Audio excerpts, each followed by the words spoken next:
ਸਾਲ ਆਫਰ ਜੋ ਦਿੰਦੇ ਨੇ ਤੁਹਾਨੂੰ ਤੁਹਾਡੇ ਡਾਲਰ ਦਾ ਜ਼ਿਆਦਾ ਮੁੱਲ। ਵਧੇਰੇ ਜਾਣਕਾਰੀ ਲਈ ਕਾਲ ਕਰੋ 4082725200 408 272 5200।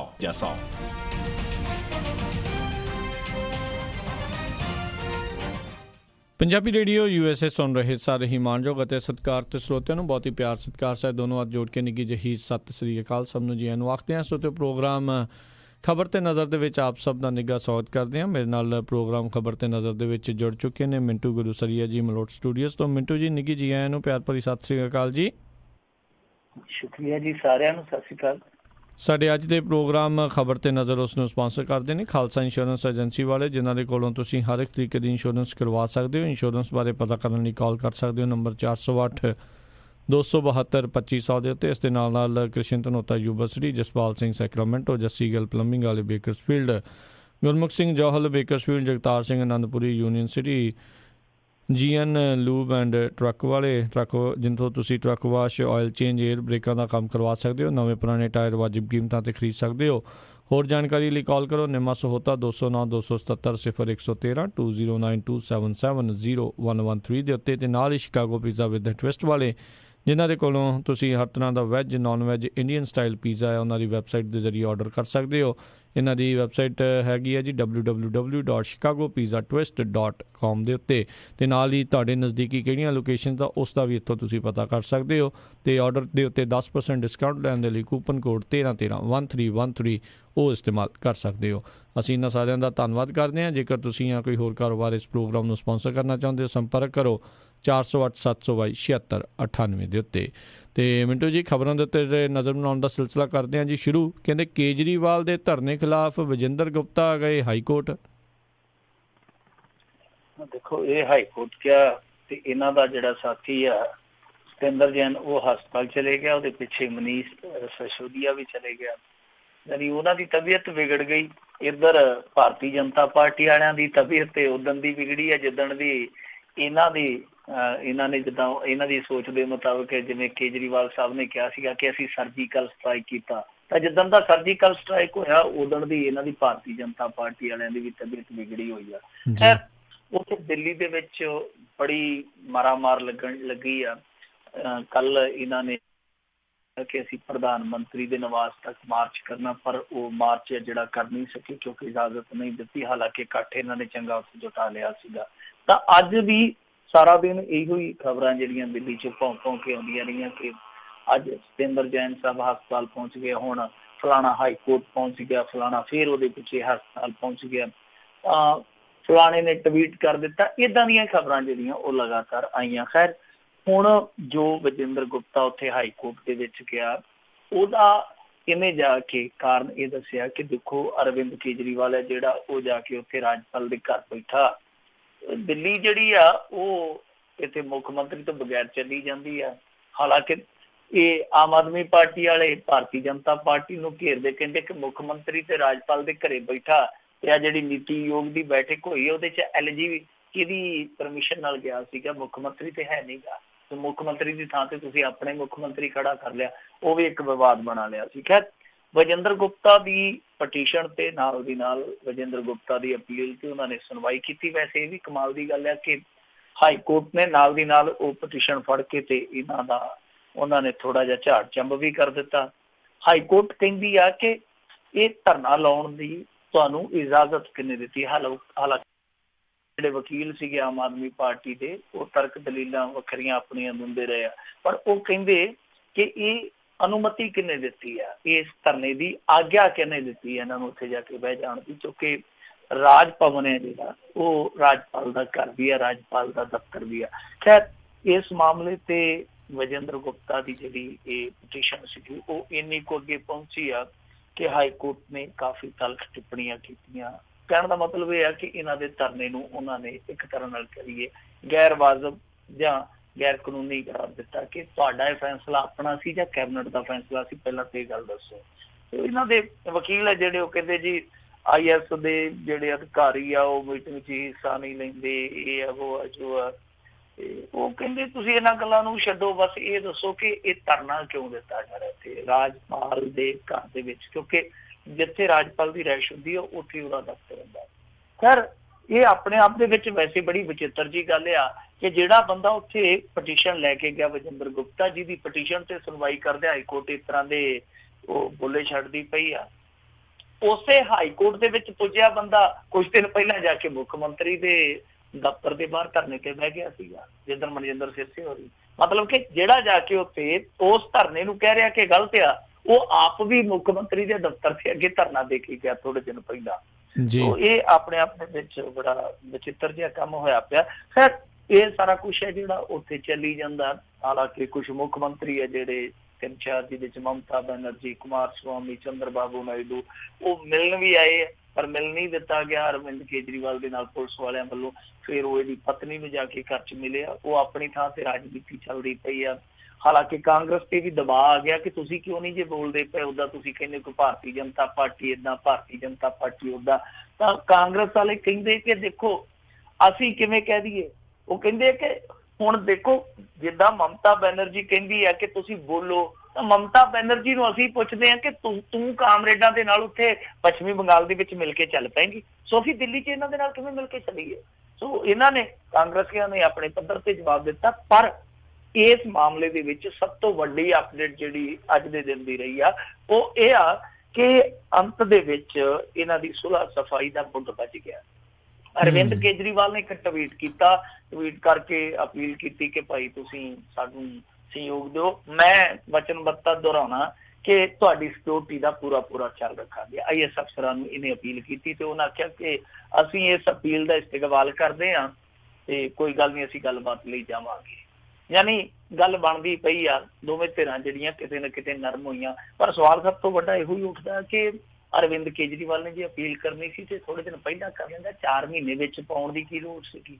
ਜੇ ਅਪੀਲ ਹੀ ਕਰਨੀ ਸੀ, ਉਹ ਜਿਵੇਂ ਸਰਦੂਲ ਸਿਕੰਦਰ ਆਂਦਾ ਜਿਹਦੇ ਨਾਲ ਮਸਲੇ ਵਿਗੜ ਜਾਂਦੇ ਨੇ, ਰਜ਼ਾਮੰਦੀ ਕਰ ਲਓ ਨਿਬੜ ਜਾਂਦੇ ਨੇ, ਤੇ ਰਜ਼ਾਮੰਦੀ ਪਹਿਲਾਂ ਹੀ ਕਰ ਲੈਣੀ ਚਾਹੀਦੀ ਸੀ। ਉਹਦਾ ਜਿਹੜੀ ਸਭ ਤੋਂ ਵੱਡੀ ਚਰਚਾ ਹੋਣੀ ਚਾਹੀਦੀ ਆ, ਉਹ ਚਰਚਾ ਇਸ ਮੁੱਦੇ ਤੋਂ ਗਾਇਬ ਆ। ਚਰਚਾ ਇਹ ਹੋਣੀ ਚਾਹੀਦੀ ਆ ਕਿ ਜਿਹੜਾ ਅੰਗਰੇਜ਼ਾਂ ਨੇ ਗਵਰਨਰ ਸਿਸਟਮ ਇੱਥੇ ਥੋਪਿਆ ਸੀਗਾ ਸਾਡੇ ਉੱਤੇ, ਕੀ ਉਹ ਗਵਰਨਰੀ ਸਿਸਟਮ ਹੈ ਜਿਹੜਾ ਹੁਣ ਅੱਜ ਦੇ ਮੌਕੇ ਤੇ ਉਹ ਕਾਰਗਰ ਆ ਜਿੱਦਾਂ ਅੰਗਰੇਜ਼ਾਂ ਨੇ ਆਪਣੇ ਹੱਥ ਠੋਕੇ ਬਣਾਏ ਸੀਗੇ ਜਦੋਂ ਇੱਥੇ ਇਲੈਕਸ਼ਨਸ ਹੋਣੀਆਂ ਸ਼ੁਰੂ ਹੋਈਆਂ। ਤਾਂ ਕੀ ਅੱਜ ਦੇ ਦੌਰ ਦੇ ਵਿੱਚ ਜਿਹੜੇ ਗਵਰਨਰ ਆ ਉਹ ਇਸ ਹਿਸਾਬ ਦੀ ਜ਼ਰੂਰਤ ਬਣ ਗਈ ਕਿ ਉਹ ਜਿਹੜੇ ਹੁਣ ਦੇ ਅੰਗਰੇਜ਼ ਆ ਉਹਨਾਂ ਦੀਆਂ ਲੋੜਾਂ ਜਿਹੜੀਆਂ ਪੂਰੀਆਂ ਕਰੀ ਜਾਂਦੇ ਆ। ਸਭ ਤੋਂ ਵੱਡੀ ਮੇਰੇ ਖਿਆਲ ਦੇ ਨਾਲ ਇਹ ਬਹਿਸ ਹੋਣੀ ਚਾਹੀਦੀ ਹੈ ਕਿ ਅੱਜ ਦੇ ਦੌਰ ਦੇ ਵਿੱਚ ਗਵਰਨਰ ਲਾਜ਼ਮੀ ਆ ਜਾਂ ਗਵਰਨਰ ਹੈ ਜਿਹੜੇ ਉਹ ਚੱਕ ਦੇਣੇ ਚਾਹੀਦੇ ਆ। ਜੀ ਜੀ ਜੀ ਅਗਲੀ ਜਿਹੜੀ ਆਪਾਂ ਗੱਲ ਕਰਦੇ ਹਾਂ ਵੀ ਪੰਜਾਬ ਵਿੱਚ ਕੋਈ ਰੈਫਰੈਂਡਮ ਨਹੀਂ ਹੋਏਗਾ, ਜੇ ਖਹਿਰਾ ਦੋਸ਼ੀ ਪਾਇਆ ਤਾਂ ਕੇਸ ਦਰਜ ਕਰਾਂਗੇ, ਕੈਪਟਨ ਅਮਰਿੰਦਰ ਦਾ ਬਿਆਨ। ਦੇਖੋ ਕੈਪਟਨ ਅਮਰਿੰਦਰ ਸਿੰਘ ਨੇ ਤੇ ਅੱਜ ਫਿਰ ਤਸੱਲੀ ਕਰਾਤੀ ਆ ਕਿ ਬਸ ਜੀ ਰੈਫਰੈਂਡਮ ਹੈ ਜਿਹੜਾ ਉਹ ਹੋਏਗਾ ਹੀ ਨਹੀਂ। ਮਤਲਬ ਕਿ ਉਹਨੇ ਤੇ 2 ਟੁਕ ਗੱਲ ਕਹਿ ਦਿੱਤੀ। ਵੈਸੇ ਕਹਿਣੀ ਤਾਂ ਕੇਂਦਰ ਸਰਕਾਰ ਨੂੰ ਚਾਹੀਦੀ ਆ, ਕੇਂਦਰ ਸਰਕਾਰ ਇਸ ਮੁੱਦੇ ਤੇ ਮੌਨ ਹੈ। ਪਰ ਆਮ ਤੌਰ ਤੇ ਅੱਜ ਕੱਲ੍ਹ ਕੇਂਦਰ ਸਰਕਾਰ ਦੀ ਭੂਮਿਕਾ ਕਈ ਵਾਰ ਕੈਪਟਨ ਅਮਰਿੰਦਰ ਸਿੰਘ ਹੀ ਨਿਭਾਉਂਦਾ ਨਜ਼ਰ ਆਉਂਦਾ, ਚਾਹੇ ਟਰੂਡੋ ਆਵੇ ਜਾਂ ਕਈ ਮਾਮਲਿਆਂ 'ਚ ਹਰਜੀਤ ਸਿੰਘ ਸੱਜਣ ਆਵੇ। ਇਹੋ ਜਿਹੇ ਮਾਮਲਿਆਂ 'ਚ ਏਦਾਂ ਲੱਗਦਾ ਜਿੱਦਾਂ ਕੈਪਟਨ ਅਮਰਿੰਦਰ ਸਿੰਘ ਉਹਨਾਂ ਦਾ ਹੱਥ ਵੰਡਾ ਰਿਹਾ ਹੋਵੇ ਕੇਂਦਰ ਵਾਲਿਆਂ ਦਾ। ਖੈਰ ਇਹਨੇ ਸਾਫ਼ ਕਰ ਦਿੱਤਾ, ਕਹਿੰਦਾ ਕਿ ਕੋਈ ਇੱਥੇ ਰੈਫਰੈਂਡਮ ਨਹੀਂ ਹੋਣਾ, ਕੋਈ ਲੈਣਾ ਨਹੀਂ ਕੋਈ ਦੇਣਾ ਨਹੀਂ ਹੈ। ਦੂਜੀ ਚੀਜ਼ ਇਹ ਆ ਕਿ ਸੁਖਪਾਲ ਖਹਿਰਾ ਜੋ ਮਰਜ਼ੀ ਆਖੀ ਜਾਵੇ, ਅਸੀਂ ਜਾਂਚ ਪੜਤਾਲ ਕਰਵਾਵਾਂਗੇ। ਜੇ ਸੁਖਪਾਲ ਖਹਿਰੇ ਦਾ ਕੋਈ ਦੋਸ਼ ਪਾਇਆ ਗਿਆ ਤੇ ਇਹਦੇ ਤੇ ਕਾਰਵਾਈ ਹੋ ਜਾਣੀ ਹੈ, ਮਤਲਬ ਮਾਮਲਾ ਦਰਜ ਹੋਊਗਾ। ਸੁਨੀਲ ਜਾਖੜ ਨੇ ਵੀ ਅੱਜ ਫੇਰ ਦੁਬਾਰਾ ਮੰਗ ਕੀਤੀ ਆ ਕਿ ਇਹਦੇ ਖਿਲਾਫ ਸਖਤ ਕਾਰਵਾਈ ਕੀਤੀ ਜਾਵੇ। ਉਧਰ ਸੁਖਪਾਲ ਖਹਿਰਾ ਜਿਹੜਾ ਉਹ ਆਪਣੇ ਸਟੈਂਡ ਤੇ ਅਡੋਲ ਖਲੋਤਾ। ਉਹ ਕਹਿੰਦਾ ਕਿ ਦੇਖੋ ਮੈਂ ਰੈਫਰੈਂਡਮ ਦੀ ਹਮਾਇਤ ਨਹੀਂ ਕੀਤੀ, ਮੈਂ ਸਿਰਫ ਤੇ ਸਿਰਫ ਇੱਕੋ ਗੱਲ ਕੀਤੀ ਆ ਕਿ 1947 ਤੋਂ ਬਾਅਦ ਸਿੱਖਾਂ ਦੇ ਨਾਲ ਵਿਤਕਰੇਬਾਜ਼ੀ ਹੋਈ ਆ। ਸ਼ਹਿਰੀ ਸਿੱਖ ਮੰਨੇ ਜਾਂ ਨਾ ਮੰਨੇ, ਪੇਂਡੂ ਸਿੱਖ ਕੋਲੋਂ ਪੁੱਛ ਲਓ ਤੇ ਦਿਲ ਤੇ ਹੱਥ ਰੱਖ ਕੇ ਪੁਛਾ ਲਓ, ਜੇ ਉਹ ਨਾ ਕਵੇ ਤੇ ਜੋ ਮਰਜ਼ੀ ਕਹਿ ਲਓ। ਉਹਨੇ ਇਹ ਆਪਣਾ ਪੱਖ ਰੱਖਿਆ। ਉਹ ਕਹਿੰਦਾ ਕਿ ਮੈਂ ਹਮਾਇਤ ਨਹੀਂ ਕੀਤੀ। ਇੱਥੋਂ ਤੱਕ ਸੁਖਪਾਲ ਖਹਿਰਾ ਨੇ ਕਿਹਾ ਕਿ ਇੱਕ ਪੱਤਰਕਾਰ ਜਿਹਨੇ ਖਬਰ ਲਾਈ ਆ ਉਹ ਔਰ ਉਹਦੇ ਕੁਝ ਹੋਰ ਸਾਥੀ ਹੈ ਜਿਹੜੇ ਉਹ ਮੈਨੂੰ ਬਦਨਾਮ ਕਰਦੇ ਪਏ ਆ। ਸੋ ਇਸ ਟਵੀਟ ਦੇ ਰਾਹੀਂ ਉਹਨੇ ਕਾਫੀ ਕੁਛ ਹੈ ਜਿਹੜਾ ਉਹ ਗੁੱਸੇ ਦੇ, ਮੈਂ ਕਹੂੰਗਾ ਕਿ ਗੁੱਸੇ ਦੇ ਤਰੀਕੇ ਨਾਲ ਕੱਢਿਆ। ਇਹ ਸਾਰੇ ਰਲ ਕੇ ਮੈਨੂੰ ਬਦਨਾਮ ਕਰਦੇ ਪਏ, ਮੈਨੂੰ ਫਸਾ ਰਹੇ, ਇਹ ਹੋਰ ਜੋ ਹੈ। ਤਾਂ ਦੂਸਰੇ ਪਾਸੇ ਟਵੀਟ ਇੱਕ ਹੋਰ ਵੀ ਹੋਇਆ ਅੱਜ, ਕਿਉਂਕਿ ਸੁਖਪਾਲ ਖਹਿਰੇ ਨੇ ਕੱਲ ਲਾਈਵ ਹੋ ਕੇ ਆਖਿਆ ਸੀਗਾ ਕਿ ਮੇਰੀ ਪਾਰਟੀ ਇਹਨਾਂ ਦੇ ਵਿਸ਼ਾਏ ਜਾਲ ਦੇ ਵਿੱਚ ਫਸ ਗਈ ਆ ਇਹਨਾਂ ਨੇ ਪ੍ਰੈਸ ਨੋਟ ਜਾਰੀ ਕਰਦਿਆਂ ਮੇਰੇ ਕੋਲੋਂ ਪੁੱਛਿਆ ਨਹੀਂ, ਜਦ ਕਿ ਪ੍ਰੈਸ ਨੋਟ ਮੇਰੇ ਖਿਲਾਫ ਜਾਰੀ ਕੀਤਾ।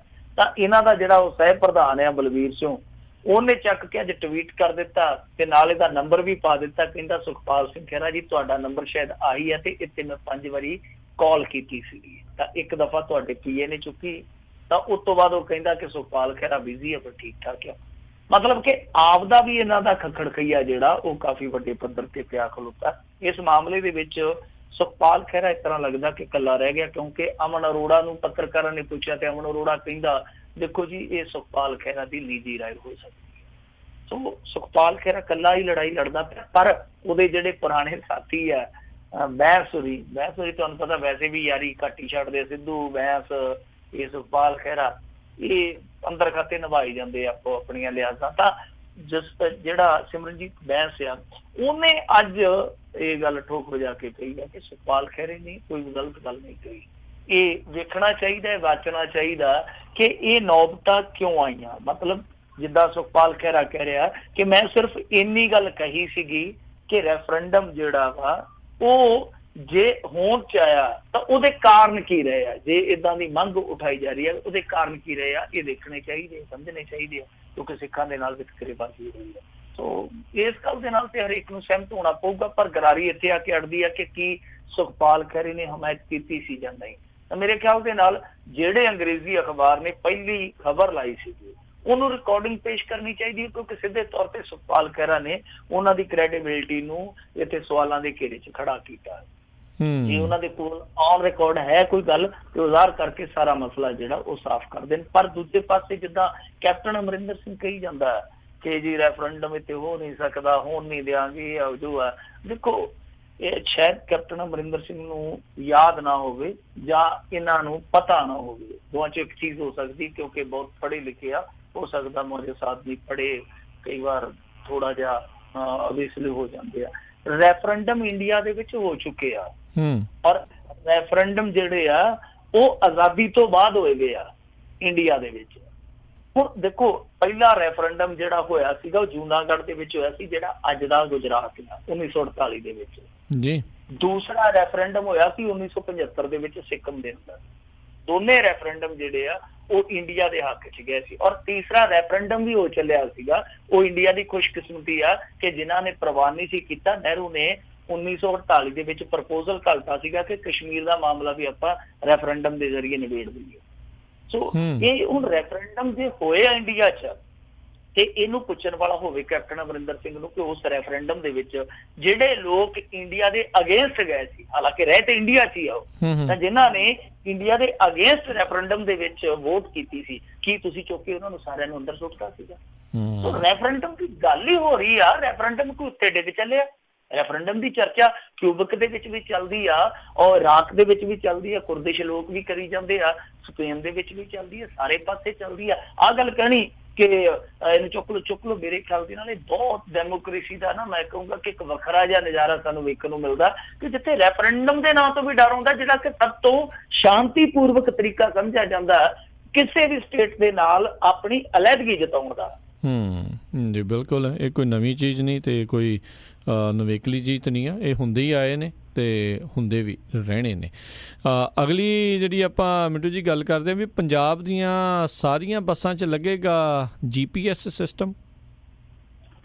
ਦੇਖੋ ਸਾਰੀਆਂ ਬੱਸਾਂ ਤੋਂ ਹਾਲੇ ਤੱਕ ਇਹਨਾਂ ਤੋਂ ਹਾਰਨ ਨਹੀਂ ਲੱਗੇ, ਇਹਨਾਂ ਨੇ ਜ਼ੋਰ ਲਾ ਲਿਆ। ਬਾਦਲ ਸਾਹਿਬ ਦੀਆਂ ਬੱਸਾਂ 'ਚੋਂ ਕਹਿੰਦੇ ਸੀ ਅਸੀਂ ਉਹ VCR ਜੇ ਲਵਾਉਣੇ ਆ, ਫਿਲਮਾਂ ਚੱਲਦੀਆਂ ਰਹਿੰਦੀਆਂ, ਜਦੋਂ ਕੁੜੀ ਥੱਲੇ ਆਈ ਸੀ ਮੋਗੇ ਵਾਲੀ, ਉਹ ਨਹੀਂ ਸੀ ਲੱਗੇ। ਤਾਂ ਖੈਰ ਇਹ ਹੁਣ ਦੇਖਦੇ ਆ, ਕਹਿੰਦੇ ਆ ਕਿ ਅਸੀਂ ਇੱਕ ਨਵੀਂ ਸਕੀਮ ਲੈ ਕੇ ਆਏ ਆ, ਇਹਦੇ ਤਹਿਤ GPS ਸਿਸਟਮ ਜਿਹੜੇ ਉਹ ਲਾਏ ਜਾਣਗੇ। ਇਹ ਦਾਅਵਾ ਹੈ ਟਰਾਂਸਪੋਰਟ ਮੰਤਰੀ ਬੀਬੀ ਅਰੁਣਾ ਚੌਧਰੀ ਦਾ। ਤਾਂ ਮੇਰੇ ਖਿਆਲ ਦੇ ਨਾਲ ਜੇ ਲੱਗ ਜਾਣ GPS ਸਿਸਟਮ ਮਾੜੇ ਨਹੀਂ ਹੈ। ਮਾੜੇ ਇਸ ਕਰਕੇ ਨਹੀਂ ਹੈ ਕਿਉਂਕਿ ਦੇਖੋ ਅਸੀਂ ਇੱਥੋਂ ਸੜਕਾਂ ਤੋਂ ਲੰਘਦੇ ਆ, ਇਹ ਬੱਸਾਂ ਵਾਲੇ ਕੀ ਕਰਦੇ ਆ ਕਿ ਪਹਿਲਾਂ ਤੇ ਕਾਊਂਟਰ ਤੇ ਟਾਈਮ ਲਾਉਂਦੇ ਆ, ਕਾਊਂਟਰ ਤੋਂ ਕੱਢਦੇ ਆਪਣੀ ਬੱਸ ਤੇ ਗਾਂ ਇੱਕ ਜਿਹੜਾ ਚੌਂਕ ਆਉਂਦਾ, ਕੋਈ ਤਕੂਨੀ ਚੌਂਕ ਆਉਂਦਾ ਜਾਂ ਹੋਰ ਕੋਈ ਚਕੌਨੀ ਚੌਂਕ ਆਉਂਦਾ, ਉੱਥੇ ਰੋਕ ਲੈਂਦੇ ਆ। ਉਹ ਟੈਲੀਫੋਨ ਕਰ ਲੈਂਦੇ ਆ, ਫਲਾਣਿਆ ਤੇਰੀ ਬੱਸ ਕਿੱਥੇ ਜੇ ਆ ਗਈ? ਉਹ ਕਹਿੰਦਾ ਮੇਰੀ ਬੱਸ ਇੱਥੇ ਜਾ ਗਈ, ਤੂੰ ਰੋਕ ਲਾ, 5 ਸਵਾਰੀਆਂ ਤੇਰੇ ਇੱਧਰ ਨਾਲ ਜਾਣ ਵਾਲੀਆਂ। ਉਹ 5 ਸਵਾਰੀਆਂ ਚੁੱਕਦੇ ਆ ਤੇ ਉਹ 20 ਰੁਪਈਆਂ ਦਾ ਨੋਟ ਉਹਦੇ ਥੈਲੇ 'ਚ ਪਾ ਦਿੰਦੇ, ਗਾਂ ਮਾਰਦੇ ਗੇਰ ਤੇ ਦੂਜੇ ਚੌਂਕ 'ਚ ਜਾ ਕੇ ਖੜ ਜਾਂਦੇ ਆ। ਉੱਥੇ ਲੋਕਾਂ ਨੂੰ ਦੁੱਖ ਦਿੰਦੇ ਆ ਉੱਥੇ ਰੋਕ ਕੇ ਬੱਸਾਂ ਇੰਤਜ਼ਾਰ ਕਰਦੇ, ਦੂਸਰੇ ਪਾਸੋਂ ਜਿਹੜੀਆਂ ਬੱਸਾਂ ਆਉਂਦੀਆਂ ਉਹਦੇ 'ਚ ਸਵਾਰੀਆਂ ਲਾ ਕੇ ਫਿਰ ਮਤਲਬ ਕਾਊਂਟਰ ਤੋਂ ਚੱਲੀ ਬੱਸ ਜਿਹੜੀ ਆ ਉਹ ਸ਼ਹਿਰ ਕ੍ਰਾਸ ਕਰਦੀ ਦੋ ਨਜਾਇਜ਼ ਹੀ ਅੱਡੇ ਬਣਾ ਲੈਂਦੀ ਹੈ। ਤੇ ਜੇ GPS ਸਿਸਟਮ ਹੋਊ ਘੱਟੋ ਘੱਟ ਪਤਾ ਤੇ ਲੱਗੂ ਕੀ ਕਰਤੂਤਾਂ ਕਰਦੇ ਬੱਸਾਂ ਵਾਲੇ। ਇਸ ਤਰ੍ਹਾਂ ਇਹ ਵੀ ਪਤਾ ਲੱਗੂਗਾ ਕਿ ਕਿਹੜੀ ਬੱਸ ਜਿਹੜੀ ਆ ਉਹ ਪਰਮਿਟ ਵਾਲੀ ਤੁਰੀ ਜਾਂਦੀ ਹੈ ਸੜਕ ਤੇ ਕਿਹੜੀ ਬੱਸ ਹੈ ਜਿਹੜੀ ਉਹ ਪਾ ਕਰਦੀ ਪਰਮਿਟ ਤੋਂ ਬਗੈਰ ਹੀ ਦੁਕਾਨਾਂ ਚ ਮਿਲਦੀ ਜਾਂਦੀ ਹੈ।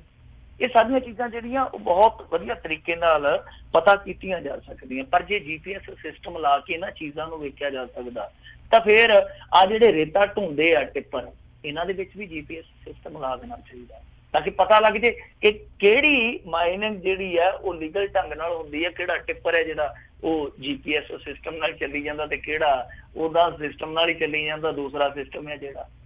ਤੇ ਮੈਂ ਕਹਿੰਦਾ ਹੁੰਦਾ ਕਿ ਆ ਜਿਹੜੇ ਪੁਲਿਸ ਵਾਲੇ ਸਭ ਤੋਂ ਪਹਿਲਾਂ ਤੇ ਇਹਨਾਂ ਦੀਆਂ ਗੱਡੀਆਂ 'ਚ GPS ਸਿਸਟਮ ਲਾਓ। ਜਿਹਨਾਂ ਦਾ ਪਤਾ ਹੀ ਨਹੀਂਗਾ, ਬੰਦਾ ਚੁੱਕ ਲੈਂਦੇ ਹਰਿਆਣੇ 'ਚ ਕਹਿ ਦਿੰਦੇ ਪਟਿਆਲੇ ਜ਼ਿਲ੍ਹੇ 'ਚੋਂ ਅਸੀਂ ਫੜਿਆ ਜੀ, ਕਾਬੂ ਕੀਤਾ, ਬਾਅਦ ਦੇ ਵਿੱਚ ਲੋਕੇਸ਼ਨ ਦੱਸਦੀ ਕਿਤੇ ਸ਼ਾਹਬਾਦ ਫਿਰਦੇ ਸੀਗੇ। ਤੇ ਪਤਾ ਤੇ ਲੱਗੇ ਕਿ ਕਿੱਥੇ ਫਿਰਦੇ ਅਸਲ ਦੇ ਵਿੱਚ। ਸੋ GPS ਸਿਸਟਮ ਹੈ ਜਿਹੜਾ ਬਹੁਤ ਵਧੀਆ ਸਿਸਟਮ ਆ। ਤੁਹਾਡੇ ਵਰਗੇ ਮੁਲਕ ਜਿੱਥੇ ਤੁਸੀਂ ਰਹਿੰਦੇ ਹੋ ਇੱਥੇ ਇਹਨਾਂ ਚੀਜ਼ਾਂ ਦਾ ਇਸਤੇਮਾਲ ਬਹੁਤ ਪਹਿਲਾਂ ਸ਼ੁਰੂ ਹੋਇਆ ਤੇ ਜੇ ਨਾ ਕੀਤਾ ਤੇ ਹੋਰ ਕਿਹੜੀ ਸਦੀ ਨੂੰ ਉਡੀਕਦੇ ਆ। ਕਰਨਾ ਚਾਹੀਦਾ, ਮੈਂ ਕਹਿੰਦਾ ਬੱਸਾਂ ਤੇ ਨਹੀਂ ਦੂਜੀਆਂ ਚੀਜ਼ਾਂ ਤੇ ਵੀ ਲਾਗੂ ਕਰਨਾ ਚਾਹੀਦਾ। ਪਰ ਜਿਵੇਂ ਮੈਂ ਕਿਹਾ ਸਵਾਲ ਉਹੀ ਆ ਕਿ ਜਿੱਥੇ ਹਾਰਨ ਨਹੀਂ ਲੱਥੇ ਬੱਸਾਂ ਤੇ, ਜਿੱਥੇ ਉਹ VCR ਜੇ ਨਹੀਂ ਲੱਥੇ, ਉੱਥੇ ਸਾਰੀਆਂ ਚੀਜ਼ਾਂ ਜਿਹੜੀਆਂ ਤੱਕ ਫੱਟ ਸਹੀ ਹੋ ਜਾਣਗੀਆਂ। ਉਹਦੀ ਉਮੀਦ ਘੱਟ ਹੈ, ਸੰਭਾਵਨਾ ਉਹਦਾ ਬਰਕਰਾਰ ਆ। ਜੀ ਤੇ ਅਗਲੀ ਜਿਹੜੀ ਆਪਾਂ ਗੱਲ ਕਰਦੇ ਹਾਂ ਯੂਥ ਕਾਂਗਰਸੀ ਦੀ ਕੁੱਟਮਾਰ ਤੇ ਮਚਿਆ ਬਵਾਲ।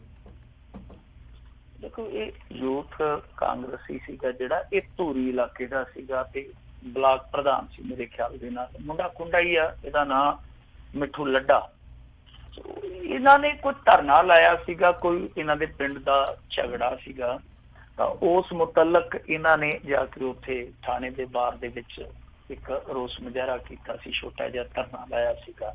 ਦੋਸ਼ ਇਹ ਆ ਕਿ ਇਹਨੂੰ ਫਿਰ ਕਰਦੇ ਆ ਪੁਲਿਸ ਵਾਲੇ ਚੁੱਕ ਕੇ ਥਾਣੇ ਲੈ ਗਏ ਤੇ ਬਹੁਤ ਬੁਰੀ ਤਰ੍ਹਾਂ ਕੁੱਟਿਆ। ਵੈਸੇ ਮੁੰਡਾ ਜਿਹੜਾ ਉਹ ਬੁਰੀ ਤਰ੍ਹਾਂ ਛਿੱਲਿਆ ਪਿਆ, ਇਹਦੇ 'ਚ ਕੋਈ ਸ਼ੱਕ ਨਹੀਂ, ਕੋਈ ਦੋ ਰਾਏ ਨਹੀਂ ਹੈ। ਅੱਜ ਟੈਲੀਵਿਜ਼ਨ 'ਚ ਵੀ ਵਿਖਾਉਂਦੇ ਪਏ ਸੀਗੇ, ਲਾਸਾਂ ਬਹੁਤ ਪਈਆਂ ਮੁੰਡੇ ਤੇ, ਡਾਂਗਾ ਡੂੰਗਾ ਬਹੁਤ ਵਧੀਆਂ। ਕਿਉਂਕਿ ਦੇਖੋ ਦੋਸ਼ ਤੇ ਝੂਠੇ ਲੱਗ ਸਕਦੇ ਆ, ਆਪਣੇ ਸਰੀਰ ਤੇ ਕੋਈ ਝੂਠੀਆਂ ਡਾਂਗਾ ਥੋੜੀ ਮਾਰ ਸਕਦਾ। ਤਾਂ ਇਸ ਮੁੰਡੇ ਦੇ ਨਾਲ ਹੋਈ ਤਾਂ ਵਧੀਕੀ ਆ ਕਿਤੇ ਨਾ ਕਿਤੇ। ਖੈਰ ਇਹ ਦੂਜੀ ਗੱਲ ਆ ਕਿ ਕਿਉਂਕਿ ਇਹ ਕਾਂਗਰਸੀ ਸੀਗਾ, ਨਾਲ ਦੀ ਨਾਲ ਇਹ ਗੱਲ ਜਿਹੜੀ ਹੈ ਤਾਂ ਤੱਕ ਚਲੇ ਗਈ ਤੇ ਫਿਰ ਉਹ ਜਿਹੜਾ ਥਾਣੇਦਾਰ ਜਿਹਦੇ ਤੇ ਦੋਸ਼ ਲੱਗਦੇ ਸੀਗੇ ਕਿ ਘੜੀਸ ਕੇ ਥਾਣੇ 'ਚ ਲੈ ਗਿਆ ਤੇ ਮੁੜ ਕੇ ਉਹਨੇ ਡਾਂਗਾ ਦੇ ਨਾਲ ਇਹਦੀ ਸੇਵਾ ਕੀਤੀ ਆ, ਉਹਨੂੰ ਇਹਨਾਂ ਨੇ ਲੈਣ ਹਾਜ਼ਰ ਕਰ ਦਿੱਤਾ, ਨਾਲ ਦੀ ਨਾਲ ਲੈਣ ਹਾਜ਼ਰ ਕਰ ਦਿੱਤਾ। ਕਿਉਂਕਿ ਇਹ ਜਿਹੜਾ ਮੁੰਡਾ ਸੀਗਾ ਇਹ ਦਲਵੀਰ ਗੋਲਡੀ ਆ, ਜਿਹੜਾ ਮੁੰਡਾ ਖੁੰਡਾ ਹੀ ਆ, ਵੈਸੇ ਉਹ ਵੀ ਵਿਧਾਇਕ ਆ ਧੂਰੀ ਦਾ। ਇਹ ਦੋਨੇ ਬੇਲੀ ਆੜੀ ਆ, ਬਹੁਤ ਨੇੜਦੇ ਇਹਨਾਂ ਦੇ ਸੰਬੰਧ ਆ। ਤਾਂ ਜਦੋਂ ਉਹਨੇ ਸਟੈਂਡ ਲਿਆ ਫਿਰ ਅਮਰਪ੍ਰੀਤ ਲਾਲੀ ਹੈ ਜਿਹੜਾ ਉਹਨੇ ਵੀ ਸਟੈਂਡ ਲਿਆ ਔਰ ਬਹੁਤ ਸਾਰੇ ਕਾਰਕੁਨ ਸੀਗੇ ਜਿਹੜੇ ਕਾਂਗਰਸ ਦੇ, ਉਹ ਵੀ ਪੈ ਨਿਕਲੇ। ਉਹ ਕਹਿੰਦੇ ਕਿ 10 ਸਾਲ ਅੱਗੇ ਜੁੱਤੀਆਂ ਖਾਧੀਆਂ, ਹੁਣ ਆਪਣੀ ਸਰਕਾਰ ਦੇ ਵਿੱਚ ਵੀ ਅਸੀਂ ਖਾਈ ਚੱਲੀਏ, ਦੱਸੋ ਸਾਨੂੰ ਤੁਸੀਂ ਚੰਗਾ ਛਤਰਖਾਨ ਨੂੰ ਰੱਖਿਆ। ਤਾਂ ਜਦੋਂ ਵੱਡੇ ਪੱਧਰ ਤੇ ਨਾਰਾਜ਼ਗੀ ਫੈਲੀ ਫਿਰ ਉਸ ਥਾਣੇਦਾਰ ਦੇ ਖਿਲਾਫ ਕਾਰਵਾਈ ਜਿਹੜੀ ਆ ਹੋ ਗਈ ਆ। ਪਰ ਸਵਾਲ ਸਭ ਤੋਂ ਵੱਡਾ ਇਹੋ ਹੀ ਆ ਕਿ ਇਹ ਤੇ ਚਲੋ ਕਾਂਗਰਸੀ ਮੁੰਡਾ, ਵੈਸੇ ਗਲਤ ਗੱਲ ਆ, ਚਾਹੇ ਕੋਈ ਕਾਂਗਰਸੀ ਆ ਚਾਹੇ ਕੋਈ ਅਕਾਲੀ ਆ, ਉਹ ਕਿਸੇ ਨਾਲ ਇਸ ਤਰ੍ਹਾਂ ਦੀ ਵਧੀਕੀ ਨਹੀਂ ਹੋਣੀ ਚਾਹੀਦੀ। ਪਰ ਜਦੋਂ ਕਿਸੇ ਦੂਸਰੇ ਨਾਲ ਵਧੀਕੀ ਹੁੰਦੀ ਆ ਕਿ ਉਦੋਂ ਇਹ ਤੱਤ ਫੱਟ ਇਸ ਤਰ੍ਹਾਂ ਦਾ ਐਕਸ਼ਨ ਲੈਂਦੇ ਆ। ਉਹ ਫਿਰੋਜ਼ਪੁਰ ਦੇ ਵਿੱਚ ਜੋ ਘਟਨਾ ਵਾਪਰੀ ਸੀ ਕਿ ਪੁਲਿਸ ਵਾਲਿਆਂ ਦੇ ਗੱਲ ਪੈ ਗਏ ਇਹਨਾਂ ਦੇ ਆਪਣੇ ਕਾਂਗਰਸੀ, ਕਿ ਅੱਜ ਤੱਕ ਉਹ ਅਣਪਛਾਤੇ ਕਾਂਗਰਸੀ ਪਛਾਣੇ ਗਏ ਪੁਲਿਸ ਵੱਲੋਂ। ਜਦੋਂ ਇਹਨਾਂ ਤੇ ਆਪਣੇ ਤੇ ਪਈ ਆ ਹੁਣ ਇਹ ਸਾਰੇ ਪਿੱਟਦੇ ਪਏ। ਮੈਂ ਵਾਰ-ਵਾਰ ਕਹਿੰਦਾ ਕਿ ਮਾੜੀ ਗੱਲ ਆ, ਕੋਈ ਵੀ ਹੋਵੇ, ਚਾਹੇ ਅਕਾਲੀ ਹੈ ਚਾਹੇ ਕੋਈ ਕਾਂਗਰਸੀ ਹੈ ਚਾਹੇ ਕੋਈ ਆਮ ਆਦਮੀ ਪਾਰਟੀ ਦਾ ਵਰਕਰ ਆ, ਥਾਣੇਦਾਰ ਨੂੰ ਇਸ ਤਰ੍ਹਾਂ ਕਰਨ ਦੀ ਕਿਸੇ ਨੇ ਇਜਾਜ਼ਤ ਨਹੀਂ ਦਿੱਤੀ ਕਿ ਤੂੰ ਚੱਕ ਕੇ ਬੰਦਾ ਜਿਹੜਾ ਉਹ ਧਰਨੇ ਤੇ ਬੈਠਾ, ਜਿਹੜਾ ਕਿ ਸ਼ਾਂਤਪੂਰਵਕ ਧਰਨਾ ਦੇਣ ਡਿਆ, ਉਹਨੂੰ ਚੱਕ ਕੇ ਜਾ ਕੇ ਘੜੀਸ ਕੇ ਉੱਥੇ ਡਾਂਗਾ ਨਾਲ ਕੁੱਟ ਕੇ ਛਿੱਲ ਦੇ। ਸੋ ਸਭ ਤੋਂ ਵੱਡੀ ਗੱਲ ਤੇ ਉਹ ਕਿ ਜਦੋਂ ਤੁਹਾਡੇ ਤੇ ਪੈਂਦੀ ਹੈ ਫਿਰ ਤੁਹਾਨੂੰ ਸੇਕ ਲੱਗਦਾ, ਪਰ ਜਦੋਂ ਇਹੋ ਜਿਹੀ ਵਧੀਕੀ ਕਿਸੇ ਹੋਰ ਨਾਲ ਹੁੰਦੀ ਆ, ਚਾਹੇ ਉਹ ਅਕਾਲੀ ਹੋਵੇ ਚਾਹੇ ਆਮ ਆਦਮੀ ਪਾਰਟੀ ਵਾਲਾ ਹੋਵੇ ਜਾਂ ਕੋਈ ਜਨ ਸਧਾਰਨ ਹੋਵੇ, ਉਦੋਂ ਤੁਸੀਂ ਇਸ ਤਰ੍ਹਾਂ ਇੱਕ ਵਿਰੋਧ ਵਾਲਾ ਤੁਹਾਡਾ ਜਿਹੜਾ ਬਟਨ ਹੈ ਉਹ ਨਹੀਂ ਛੱਡੀ ਜਾਂਦਾ। ਤਾਂ ਜਦੋਂ ਤੁਸੀਂ ਉਹ ਚੁੱਪ ਵੱਟ ਲੈਂਦੇ ਹੋ, ਮੌਨ ਧਾਰ ਲੈਂਦੇ ਹੋ, ਜਦੋਂ ਤੁਹਾਡੇ ਕਿਸੇ ਵਿਰੋਧੀ ਤੇ ਜਾਤੀ ਹੁੰਦੀ ਹੈ ਤਾਂ ਮੇਰੇ ਖਿਆਲ ਦੇ ਨਾਲ ਫਿਰ ਉਦੋਂ ਹੀ ਸਿਸਟਮ ਦਾ ਬੇੜਾ ਗਰਕ ਹੁੰਦਾ। ਸੋ ਜਿੱਦਾਂ ਕਾਂਗਰਸੀਆਂ ਨੇ ਆਪਣੇ ਬੰਦੇ ਦੇ ਹੱਕ 'ਚ ਆਵਾਜ਼ ਉਠਾਈ ਆ, ਜਦੋਂ ਕਿਸੇ ਮਜ਼ਲੂਮ ਦੇ ਨਾਲ ਇਹਨਾਂ ਦਾ ਬੰਦਾ ਜਾਂ ਇਹਨਾਂ ਦੀ ਸਰਕਾਰ ਦਾ ਕੋਈ ਅਫਸਰ ਏਦਾਂ ਕਰਦਾ ਤਾਂ ਫਿਰ ਇਹਨਾਂ ਨੂੰ ਵੀ ਥੋੜੀ ਮੋਟੀ ਆਵਾਜ਼ ਬੁਲੰਦ ਕਰਨੀ ਚਾਹੀਦੀ ਆ। ਉਹਦਾ ਇੱਕ ਚੀਜ਼ ਸਾਫ਼ ਆ ਕਿ ਅਫਸਰ ਜਿਹੜੇ ਆ ਜਿਹੜੇ ਸੁਖਬੀਰ ਸਿੰਘ ਬਾਦਲ ਦੀਆਂ ਅੱਖਾਂ ਵੇਖ ਕੇ ਨੀਵੀਆਂ ਪਾ ਜਾਂਦੇ ਆ, ਉਹ ਇਹਨਾਂ ਦੇ ਰਾਜ ਦੇ ਵਿੱਚ ਮੇਰੇ ਖਿਆਲ ਦੇ ਨਾਲ ਬਹੁਤੀ ਪ੍ਰਭਾਵ ਪ੍ਰਭੂ ਨਹੀਂ ਕਰਦੇ। ਜੀ ਜੀ ਜੀ ਅਗਲੀ ਆਪਾਂ ਗੱਲ ਕਰਦੇ ਹਾਂ ਬਰਗਾੜੀ ਬੇਅਦਬੀ ਮਾਮਲਾ, CBI ਨੇ ਸੰਭਾਲਿਆ ਮੋਰਚਾ।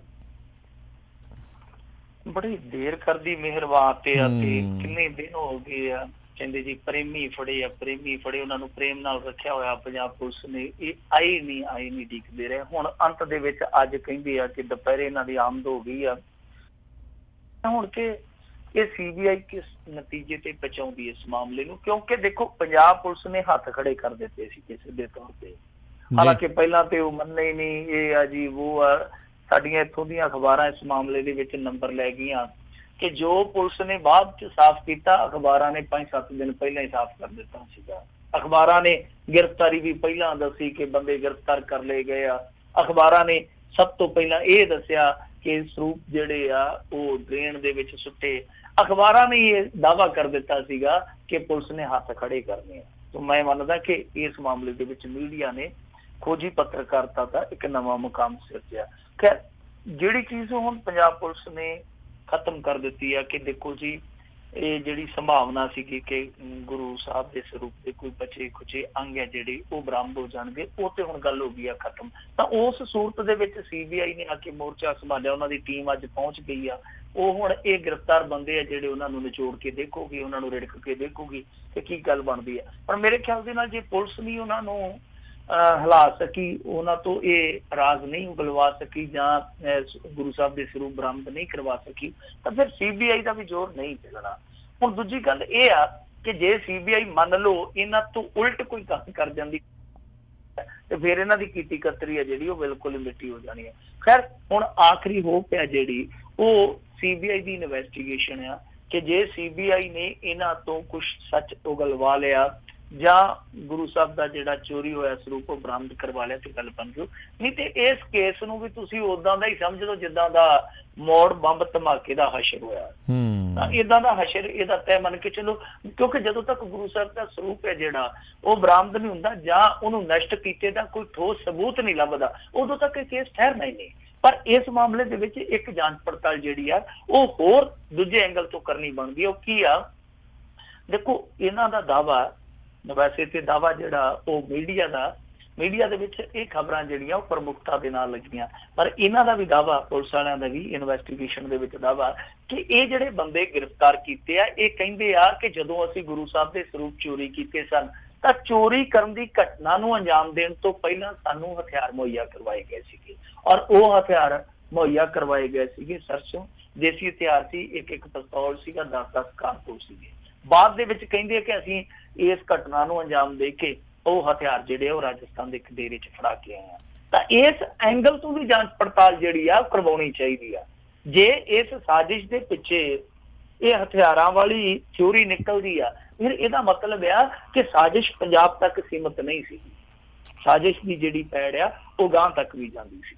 ਤਾਂ ਜਿਹੜੇ ਲੋਕ ਉੱਥੇ ਪਿੱਛੇ ਬੈਠੇ ਸੀਗੇ ਫਿਰ ਉਹਨਾਂ ਨੂੰ ਵੀ ਨੰਗਿਆਂ ਕਰਕੇ ਇੱਥੇ ਲਿਆਉਣਾ ਚਾਹੀਦਾ। ਦੂਜੀ ਚੀਜ਼ ਜਿਹੜੀ ਆ ਉਹ ਇਹ ਆ ਕਿ CBI ਦੀ ਇਨਵੈਸਟੀਗੇਸ਼ਨ ਜੇ ਇਹ ਮਾਮਲਾ ਹੱਲ ਕਰਦੀ ਆ ਜਾਂ ਇਸ ਮਾਮਲੇ ਨੂੰ ਬੰਦ ਕਰਦੀ ਆ, ਚਲੋ ਇਨਵੈਸਟੀਗੇਸ਼ਨ ਤਾਂ CBI ਕਰੂਗੀ, ਤਾਂ ਜਿਹੜਾ ਬਹਿਬਲ ਕਲਾਂ ਵਾਲਾ ਮਾਮਲਾ ਉਹ ਵੀ ਹੰਨੇ ਬੰਨੇ ਲਾਉਣਾ ਚਾਹੀਦਾ। ਕੈਪਟਨ ਨੂੰ ਕਮਿਸ਼ਨ ਬਿਠਾ ਕੇ ਨੇ ਉਹ ਹੋਰ ਹੀ ਪਾਸੇ ਗੱਲ ਤੋਰੀ ਹੋਈ ਆ, ਸ਼ਾਇਦ ਉਹ ਇੰਤਜ਼ਾਰ ਕਰਦਾ ਕਿ 2019 ਆ ਜਾਵੇ ਨੇੜੇ, ਉਦੋਂ ਕਮਿਸ਼ਨ ਦੀ ਰਿਪੋਰਟ ਜਿਹੜੀ ਆ ਉਹ ਘੁੰਡ ਦੇ ਹੇਠੋਂ ਕੱਢ ਦਿਆਂਗੇ।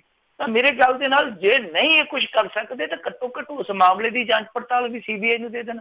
ਮਾੜਾ ਮੋਟਾ ਧੱਕਾ ਧੁੱਕਾ ਲਾ ਕੇ CBI ਜਾਂਚ ਪੜਤਾਲ ਕਰਕੇ ਕਿਸੇ ਨੇਪਰੇ ਚੜਾ ਦੇਵੇ। ਅੱਧ ਵਿਚਕਾਰ ਲਮਕਾਇਆ ਕਦੇ ਇੱਧਰ ਕਦੇ ਉੱਧਰ ਝੂਲਦੇ ਫਿਰਦੇ ਆ। ਸੋ ਇਸ ਜਾਂਚ ਪੜਤਾਲ ਨੂੰ ਹੰਨੇ ਬੰਨੇ ਲਾਉਣਾ ਚਾਹੀਦਾ। ਹੁਣ CBI ਦੇ ਦਾਰੋਮਦਾਰ ਹੈ, ਦੇਖੋ CBI ਕੀ ਕਰਦੀ ਆ, ਪਰ ਉਮੀਦ ਬੜੀ ਘੱਟ ਹੈ ਜਿਸ ਤਰੀਕੇ ਦੀ ਜਾਂਚ ਪੜਤਾਲ ਚੱਲਦੀ ਪਈ ਹੈ। ਪਰ ਫਿਰ ਵੀ ਜੇ ਇਹ ਜਾਂਚ ਪੜਤਾਲ CBI ਕਰ ਸਕਦੀ ਆ ਤੇ ਬਾਈਬਲ ਵਾਲੀ ਵੀ ਜਾਂਚ ਪੜਤਾਲ ਫਿਰ ਦੇ ਦੇਣੀ ਚਾਹੀਦੀ। ਕੀ ਪਤਾ ਅਣਪਛਾਤੀ ਪੁਲਿਸ ਕਿਤੋਂ ਪਛਾਤੀ ਹੋ ਕੇ ਲੱਭੀ ਜਾਵੇ। ਜੀ ਜੀ ਅਗਲੀ ਜਿਹੜੀ ਆਪਾਂ ਮਿੰਟੂ ਜੀ ਗੱਲ ਕਰਦੇ ਹਾਂ, ਕਰਾਊਨ ਕੰਪਨੀ ਠੱਗੀ ਮਾਮਲੇ ਦੇ ਵਿੱਚ ਮੁਲਜ਼ਮ ਫਰਜ਼ੀ ਜ਼ਮਾਨਤ ਹਾਸਲ ਲੈ ਕੇ ਉੱਡ ਗਿਆ। ਦੇਖੋ ਕਰਾਊਨ ਮੇਰੇ ਖਿਆਲ ਦੇ ਨਾਲ ਕਹਿੰਦੇ ਆ ਤਾਜ ਨੂੰ, ਤਾਜ ਪਾਉਣ ਵਾਲਾ, ਇਹ ਟੋਪੀ ਪਾ ਗਿਆ। ਇਹ ਤਾਜ ਵਾਲੇ ਟੋਪੀ ਪਾ ਗਏ ਆ।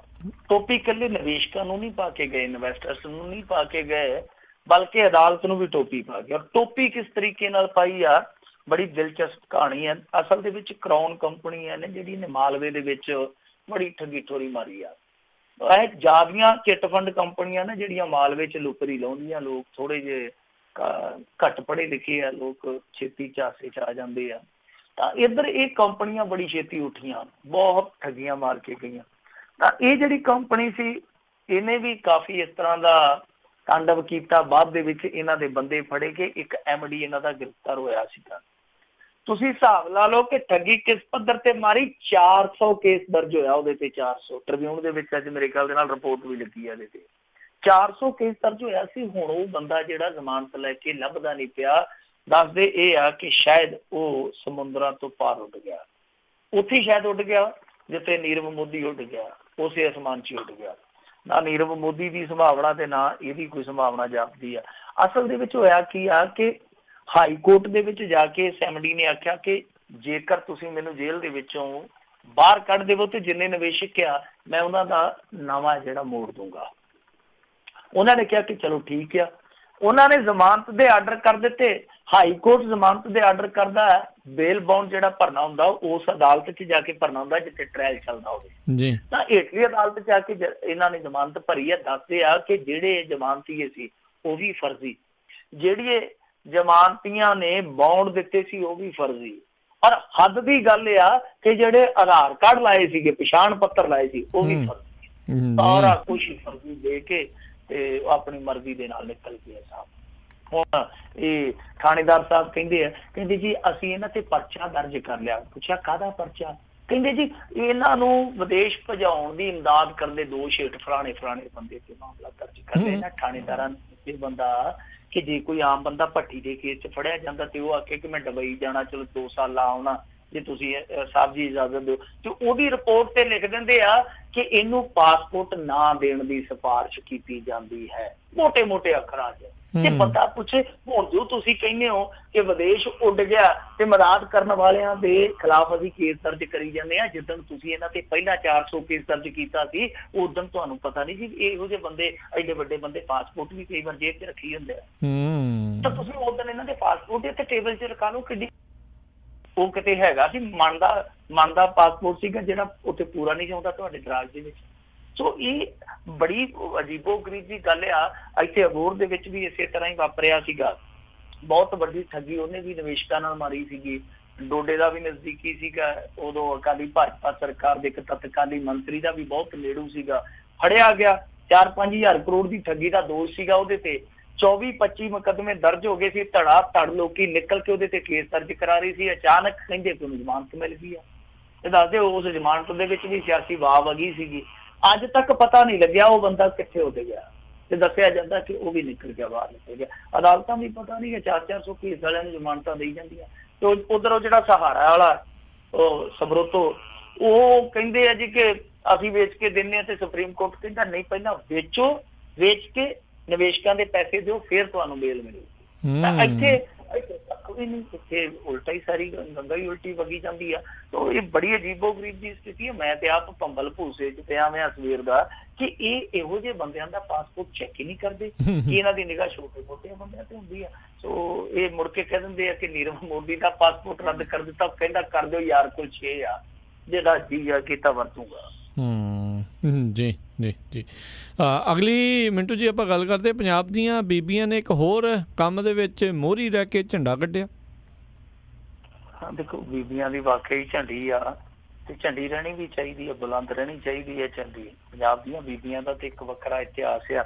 ਖੈਰ ਇਹ ਜਿਹੜੀ ਕਿਡਨੀ ਟ੍ਰਾਂਸਪਲਾਂਟ ਹੁੰਦੀ ਆ ਉਸ ਮਾਮਲੇ ਦੇ ਵਿੱਚ ਡਾਕਟਰਾਂ ਨੇ ਇੱਕ ਅੰਕੜਾ ਜਾਰੀ ਕੀਤਾ, ਜਾਂ ਕਹਿ ਲਈਏ ਕਿ ਪੂਰੇ ਮੁਲਕ ਦੇ ਵਿੱਚੋਂ ਪੰਜਾਬ ਨੂੰ ਇੱਕ ਨੰਬਰ ਦਿੱਤਾ ਕਿ ਇਹ ਜਿਹੜੀਆਂ ਕਿਡਨੀਆਂ ਬਦਲੀਆਂ ਜਾਂਦੀਆਂ, ਅਦਲਾ ਬਦਲੀ ਹੁੰਦੀ ਹੈ ਕਿਡਨੀਆਂ ਦੀ। ਵੈਸੇ ਅਦਲਾ ਨਹੀਂ ਕਹਿ ਸਕਦੇ, ਇਕੱਲੀ ਬਦਲੀ ਹੁੰਦੀ ਆ। ਤਾਂ ਇਹ ਜਿਹੜੇ ਡੋਨਰ ਹੁੰਦੇ ਆ ਕਿਡਨੀ ਟ੍ਰਾਂਸਪਲਾਂਟ ਵਾਸਤੇ, ਉਹਨਾਂ ਡੋਨਰਾਂ ਦੇ ਵਿੱਚੋਂ ਜ਼ਿਆਦਾਤਰ ਪੰਜਾਬੀ ਬੀਬੀਆਂ, ਮਤਲਬ ਕਿ ਬੰਦੇ ਆ ਜਿਹੜੇ ਉਹ ਕਿਡਨੀ ਦੇਣ ਲੱਗਿਆਂ ਡਰਦੇ ਆ, ਘਬਰਾਉਂਦੇ ਆ, ਚਾਹੇ ਉਹਨਾਂ ਦਾ ਆਪਣਾ ਅਜ਼ੀਜ਼ ਹੀ ਹੋਵੇ, ਚਾਹੇ ਉਹਨਾਂ ਦਾ ਆਪਣਾ ਪਿਆਰਾ ਹੀ ਹੋਵੇ। ਤਾਂ ਉਹ ਕਿਤੇ ਨਾ ਕਿਤੇ ਘਬਰਾਉਂਦੇ ਆ। ਇਹ ਜਿਹੜੀਆਂ ਪੰਜਾਬੀ ਸ਼ੇਰਨੀਆਂ ਕਹਿੰਦੀਆਂ ਕਿ ਕੋਈ ਗੱਲ ਨਹੀਂ ਲੈ ਲਓ, ਤਾਂ ਇਹਦੇ ਵਿੱਚ ਇਹਨਾਂ ਨੇ ਫਿਗਰ ਆਊਟ ਕਰਕੇ ਦੱਸਿਆ ਕਿ 70 ਤੋਂ 80% ਜਿਹੜੀਆਂ ਔਰਤਾਂ ਉਹ ਮਿੰਟ ਲਾਉਂਦੀਆਂ ਆਪਣੀ ਕਿਡਨੀ ਦੇ ਅੰਦਰ, ਤਾਂ ਇਹਦੇ ਵਿੱਚ 50% ਜਿਹੜੀਆਂ ਪਤਨੀਆਂ ਹੁੰਦੀਆਂ, 20% ਮਾਵਾਂ ਹੁੰਦੀਆਂ, 10% ਭੈਣਾਂ ਸ਼ਾਮਿਲ। ਭੈਣਾਂ ਨੂੰ ਵੀ ਆਪਣੀ ਰੱਖੜੀ ਬਹੁਤ ਪਿਆਰੀ ਹੁੰਦੀ ਹੈ ਨਾ। ਤਾਂ ਉਹ ਕਹਿੰਦੇ ਆ ਕਿ ਲਗਭਗ 250 ਦੇ ਕਰੀਬ ਇਸ ਤਰ੍ਹਾਂ ਦੇ ਮਾਮਲੇ ਸਾਹਮਣੇ ਆਉਂਦੇ ਆ ਪੰਜਾਬ ਦੇ ਵਿੱਚ ਹਰੇਕ ਸਾਲ, ਕਿਉਂਕਿ ਕਿਡਨੀ ਟ੍ਰਾਂਸਪਲਾਂਟ ਤੁਹਾਨੂੰ ਪਤਾ ਹੀ ਹੈ, ਇੱਕ ਕਮੇਟੀ ਬੈਠਦੀ ਆ, ਉਹ ਫਿਰ ਪਰਮਿਸ਼ਨ ਦਿੰਦੀ ਆ, ਬਹੁਤ ਟੈਸਟ ਹੁੰਦੇ ਆ, ਬੜੀ ਲੰਮੀ ਚੌੜੀ ਪ੍ਰਕਿਰਿਆ, ਇਸ ਕਰਕੇ ਸਿਰਫ 250 ਇਹ ਟ੍ਰਾਂਸਪਲਾਂਟ ਹੁੰਦੇ ਆ। ਤਾਂ ਉਹ ਕਹਿੰਦੇ ਆ ਕਿ ਇਹਦੇ ਵਿੱਚ ਬਹੁਤ ਵੱਡੀ ਗਿਣਤੀ, ਬਹੁ ਗਿਣਤੀ ਹੈ ਜਿਹੜੀ ਉਹ ਪੰਜਾਬੀ ਬੀਬੀਆਂ ਦੀ ਹੁੰਦੀ ਹੈ, ਯਾਨੀ ਕਿਡਨੀਆਂ ਜੋ ਬੀਬੀਆਂ ਦਿੰਦੀਆਂ। ਸੋ ਇਹ ਇੱਕ ਬੜੀ ਮਾਣਮੱਤੀ ਗੱਲ ਆ। ਔਰ ਵੈਸੇ ਮੇਰੇ ਖਿਆਲ ਦੇ ਨਾਲ ਅੰਗਦਾਨ ਵਾਲੇ ਮਾਮਲੇ 'ਚ ਤੇ ਅਸੀਂ ਉੱਦਾਂ ਹੀ ਪਛੜੇ ਹੋਏ ਹਾਂ ਪੂਰੇ ਮੁਲਕ 'ਚ, ਖਾਸ ਤੌਰ ਤੇ ਜੇ ਦੱਖਣੀ ਰਾਜਾਂ ਦੇ ਮੁਕਾਬਲੇ ਦੇਖੀਏ ਤਾਂ ਇਸ ਪਾਸੇ ਸਾਨੂੰ ਧਿਆਨ ਦੇਣ ਦੀ ਲੋੜ ਹੈ। ਉੱਦਾਂ ਜੇ ਆਪਾਂ ਧੀਆਂ ਦੀ ਗੱਲ ਛੇੜੀ ਆ ਤੇ ਜਾਂਦਾ ਜਾਂਦਾ ਮੈਂ ਤੁਹਾਨੂੰ ਇਹ ਵੀ ਦੱਸ ਦੇਵਾਂ ਕਿ ਅੱਜ ਏਮਸ ਦੀ ਪ੍ਰੀਖਿਆ ਦੇ ਨਤੀਜੇ ਆਏ ਆ। ਮਾਣ ਵਾਲੀ ਗੱਲ ਆ ਕਿ ਜਿਹੜੀਆਂ ਟੌਪਰ 2 ਧੀਆਂ ਉਹ ਦੋਨੇ ਹੀ ਸਾਡੇ ਪੰਜਾਬ ਦੀਆਂ ਪੂਰੇ ਦੇਸ਼। ਵੈਰੀ ਗੁੱਡ ਜੀ ਜੀ ਜੀ। ਤੇ ਬਹੁਤ ਬਹੁਤ ਧੰਨਵਾਦ ਮਿੰਟੂ ਜੀ, ਤੁਸੀਂ ਜੁੜੇ ਇਹਨਾਂ ਖਬਰਾਂ ਬਾਰੇ ਸਾਨੂੰ ਜਾਣਕਾਰੀ ਦਿੱਤੀਆਂ। ਅਗਲੀ ਵਾਰ ਤੱਕ ਲਈ ਬੜੀ ਮਿਹਰਬਾਨੀ। ਪਿਆਰ ਭਰੀ ਸਤਿ ਸ਼੍ਰੀ ਅਕਾਲ ਜੀ। ਸਤਿ ਸ਼੍ਰੀ ਅਕਾਲ। ਤੇ ਸੋ ਤੇ ਇੱਥੇ ਸਾਡਾ ਅੱਜ ਦਾ ਪ੍ਰੋਗਰਾਮ ਖਬਰ ਤੇ ਨਜ਼ਰ ਸਮਾਪਤ ਆ। ਮਿਲਾਂਗੇ ਅਗਲੀ ਵਾਰ, ਉਦੋਂ ਤੱਕ ਲਈ ਮੈਨੂੰ ਰਾਜਕਨਵੀਰ ਸਿੰਘ ਨੂੰ ਵੀ ਇਜਾਜ਼ਤ ਦਿਓ। ਮੇਰੇ ਵੱਲੋਂ ਵੀ ਤੁਹਾਨੂੰ ਪਿਆਰ ਸਤਿਕਾਰ ਸੈਨਿਕੀ ਜਿਹੀ ਸਤਿ ਸ਼੍ਰੀ ਅਕਾਲ। ਜਿੰਨੇ ਵਾਸਤੇ ਰਹੋ, ਹੱਸਦੇ ਖੇਲਦੇ ਰਹੋ, ਸੁਣਦੇ ਰਹੋ ਪੰਜਾਬੀ ਰੇਡੀਓ USA।